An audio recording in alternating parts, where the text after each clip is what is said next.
What's up, YouTube? This is Too Raw for TV.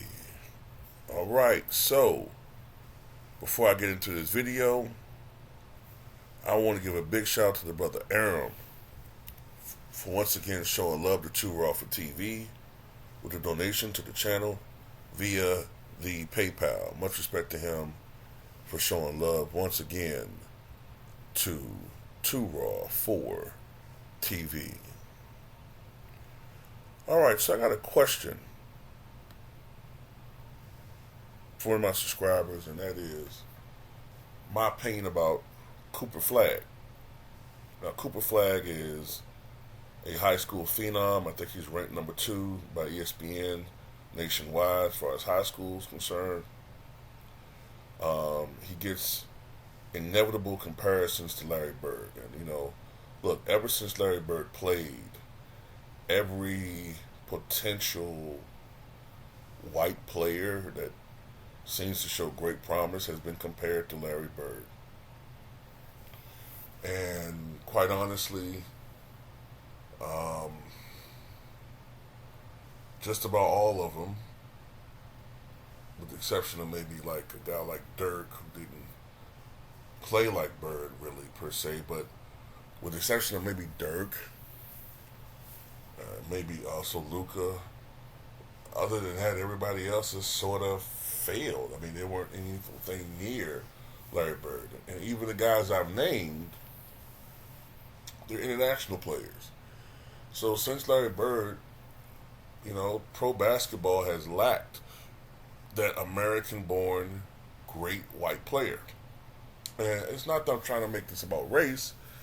It's just that, it does matter to an extent. One thing about my channel is I'm not going to bring up something that I think is not. I'm always going to talk about things that I think are indeed relevant and important. And look, what's the number? 200 million, I think, 180 million or something like that. 180 to 200 million people in this country are still white. So at the end of the day, there's still going to be a big potential base of your of far as your viewership, and we all want someone that we can relate to. All right, and I'm pretty sure that Dirk Nowitzki and Nikola Jokic and Luka Doncic have their fan bases, but someone who's from this country is going to prefer to root for somebody that has a similar background from them, or a background they can relate to. You know what I mean? The same culture. So I'll say this about Cooper Flagg, because I'm not going to sit and act like I know a lot about him. From the reading that I've done about him, basketball is in his blood. Basketball is like a family tradition. His father played college basketball. His mother played college basketball. He has a twin that plays high school basketball. I think a brother that either plays currently high school or maybe transitioned to college basketball.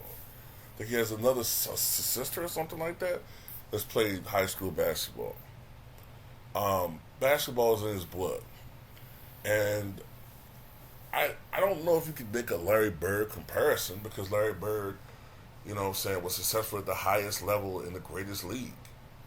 And we're talking about a guy that's in high school. And obviously, a great talent is going to be even more dominant compared to his skill set in an inferior league or an inferior competition. That's high school. That's why, you can have guys averaging 10 blocks a game in high school, but you're not going to be doing that in the pros. I will say this. When you look at his skill set, he's 6'8", 210 pounds. So he's approximately Larry Bird's size, though Bird appeared to be a little bit more fleshed out than him. But still, he has the scoring prowess. He has the shooting ability. But one thing that I like about him is a defensive tenacity. Um, I'm just being honest. You don't normally see a lot of people like him having seasons averaging 7 blocks a game or 4 blocks a game. You know, averaging 13 rebounds, 14 rebounds. I understand it's still high school, but that's a good sign. You know what I'm saying? Um, Now, can he be better than Larry Bird? Who knows? Who knows? I do know this. He's a hell of a damn player. He's a clutch performer, from what I've read and from what I've seen. Um, and I do agree with the assertion that his high school team, right now, with him at the helm, would beat virtually any WNBA team. I agree with that assertion. Yes, I do. Um, he grew up in Maine. He grew up in Maine, but he transferred to Montverde Academy in Florida. And that's where he's excelled. And look, man, you look at the competition he's playing against, who he's playing against, what he's doing. He's the goods, in my opinion. He's definitely the goods. And we'll just have to wait and see how good he can be. It's very premature and irresponsible for me to sit there and say he's going to be this good or that good. I don't know that yet. But I do think he has the potential to be very good. Absolutely. Very, very, very damn good. But anyway, that's all I got to say on this one, man. Tell me what you guys think.